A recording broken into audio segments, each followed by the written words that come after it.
Hi guys! Tara, samahan niyo kami na mag-land tour ng boyfriend ko. This is my mini vlog number 4.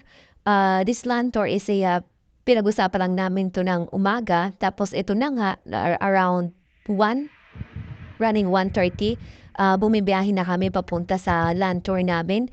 This is around 1,000 pesos, 2 packs na yon. Pero kung 4 or 5 person kayo, so divided by 4 or 5 na lang, makakamura pa kayo ng 200 or 250 each. So, marami kaming pinuntahan dyan. Siguro mga 3 or 4. Pero mga, ano lang yun, free entrance. Like this.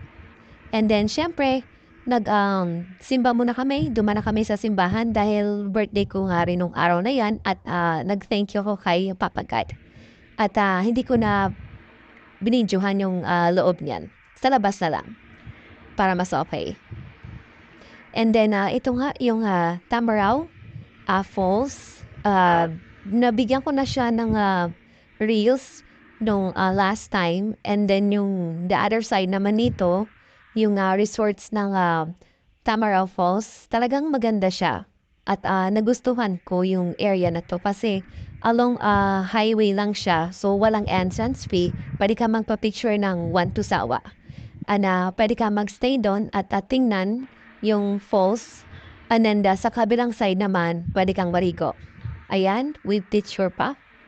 And then, ito naman yung Virgin Beach, which is siguro, kaya siya Virgin Beach dahil Mama Mary. And ayan o, yung grotto niya sa pinakababa. And then, maganda yung view niya. Lalo na pag nasa harap ka. Mamaya mag-360 ako. Pati yung pagbaba namin or pagbaba ko din. Ayan o, dyan kami bumaba. And then, doon sa pinakadulo, medyo mabato na. Eto, ito yung sasabi ko. At ayan, yung boyfriend ko, tinulungan akong pupunta sa kabilang site. Ayan o, sana alam ko yung beach resort na to para dito lang kami sana nagstay. Pero, other than that, maganda naman yung pinuntahan namin. Ayan o, malinaw din yung tubig. Crystal clear. Ayan siya. And ito na nga, tumawid na ako sa kabilang bato. At medyo matatalas yung bato dito. Kailangan ko lang talagang, or gusto ko lang talagang makita si Mama Mary at yung grotto niya sa harapan. Pero may nauna na sa amin sa harapan, so nag-wait muna kami na umuwi sila or umalis na doon sa pwesto na yun para syempre masolo namin yung area at makapag-picture na rin kami. At makapag 360 na rin ako. Ayan o. Diba? Ang sarap ng tampisaw. Pero dahil sa init ng panahon, nakalimutan ko pa magdala ng payong yan. At syempre, kailangan dahan-dahan na bumaba dahil nga sa mabato at matalas pa siya.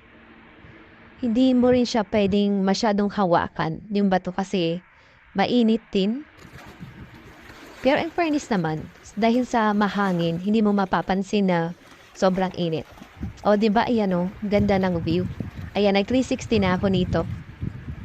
Ikot-ikot lang, parang si Sarah Geronimo. Charis. Ayan yung harapan niya, si Mama Mary.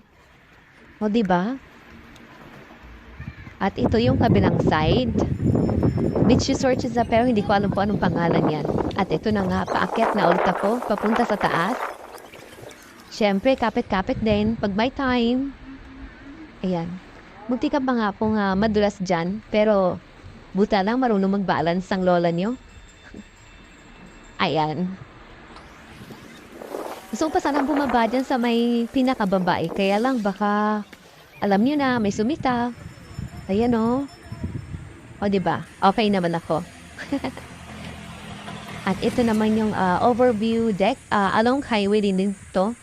At yung mga pinuntahan namin sa land tour is free entrance. So, yung ano lang talaga, tricycle fee lang yung binayaran namin. Ayan o. Yung bahay na yon, pwede kang kumain doon. Para siyang karinderya something. Tapos, pwede kang kumain doon. Tapos, ang ganda ng view. Ito naman yung Mills Cultural Heritage Park. Ayan siya. Yung picture na ito, nakita ko lang to sa FB. Pero siya, ayan yung dalawang barko sa left and right side. Pero na-vlog ko or not naman na-vlog, pero na-reels ko na rin 'to sa nung nakarang mga araw, itong part na 'to. Maganda dito kasi mahangin dahil nga nasa tabing dagat, puwede kang magmuni-muni. Ayan oh, malawak yung area niyan. Since park siya, so puwede kang tumambay kahit yung sunset. Yung bahay na 'yan or yung not naman ng bahay, pero yung, area na yon hindi namin napuntahan 'yan. May mga picture diyan nakita ko sa Facebook kasi sinearch ko yung Mules Heritage Park. Maganda rin yung area. Hindi lang kami nakapasok sa loob.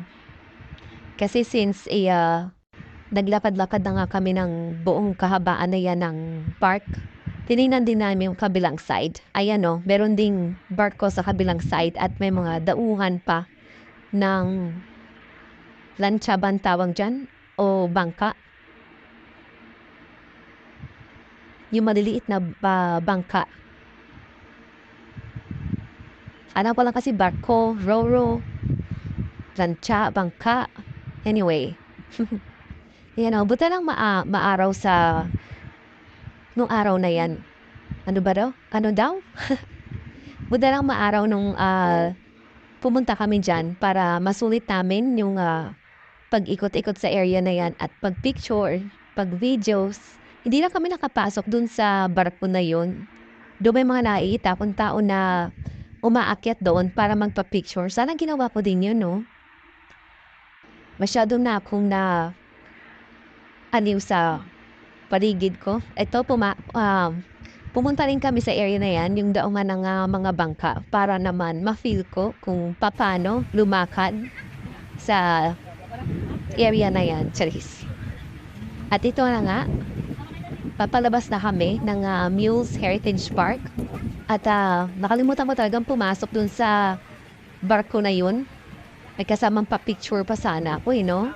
Sayang. Anyway, ito yung land tour namin at ito yung third time na pumunta kami ng Puerto Galera. Nasulit naman kasi yung first namin is nag-island hopping kami way back 2018. And thank you so much. Goodbye!